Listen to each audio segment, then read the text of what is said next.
मार्च रो मे ओडिशा रे प्रचंड हेबो ग्रीष्म प्रवाह स्वाभाविक ठारू अधिक रहिबो तापमात्रा ग्रीष्म प्रवाह दिन संख्या भी बढ़िबो। मार्च मासरे ग्रीष्म प्रवाह दिन संख्या स्वाभाविक ठारू 2 रु 3 दिन अधिक रहिबो बोली पूर्वानुमान करिछि भारतीय पाणीपाग विभाग। एप्रिल एवं मे मासरे भी अहेतुक भाबरे बढ़िबो तापमात्रा स्वाभाविक ठारू 6 रु 10 डिग्री मध्य अधिक रहि पारे पारद। विशेष करी पश्चिम ओडिशार नुआपड़ा, संबलपुर, बरगढ़, सोनपुर, बलांगीर, झारसुगुड़ा, सुंदरगढ़, कलाहांडी, कंधमाल, अनुगुल, ढेंकानाल रे ग्रीष्म प्रवाहर दिन संख्या अधिक रहिबो।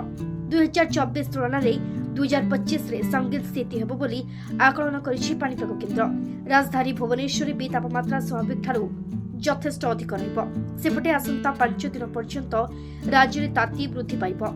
उपांतर उपकूल सबुठी 1 रु 2 डिग्री पर्यंत तापमात्रा बढ़िबो बोली आकलन करा जायछि। वर्तमान राज्य उपरे कोनोसी पाणीपाग नियमक नथिबा बेले पश्चिम झड़र प्रभाव मध्य नाही। मेघमुक्त आकाश सह सूर्यंक टाण किरण पई तापमात्रा वृद्धि होछि।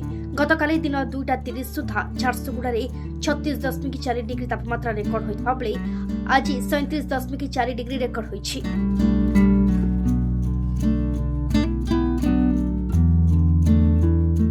राज्यर पूर्वानुमान करुच्ची आगामी 7 दिन जदि देखा गत 24 घंटे maximum highest maximum temperature record करा जायतिला 37 डिग्री सेल्सियस झारसुगुड़ा ठारे और लोएस्ट मिनिमम टेम्परेचर रिकॉर्ड करा जायतिला फुलबाणी जिल्ला रे 13.5 डिग्री सेल्सियस और जदि देखा 35 डिग्री किंबा ताठारो अधिका रिकॉर्ड करा जायछि किछि जिल्ला रे जेमति कि झारसुगुड़ा, सुंदरगढ़, संबलपुर, अनुगुल, बलांगीर, मालकानगिरी, सोनपुर, बौद्ध एवं नवरंगपुर जिले में आगामी 5 दिन कि 7 दिन जदि फोरकास्ट देखा पूर्वानुमान करवा आगामी 7 दिन सुखिला पाग रहिबार संभावना रही।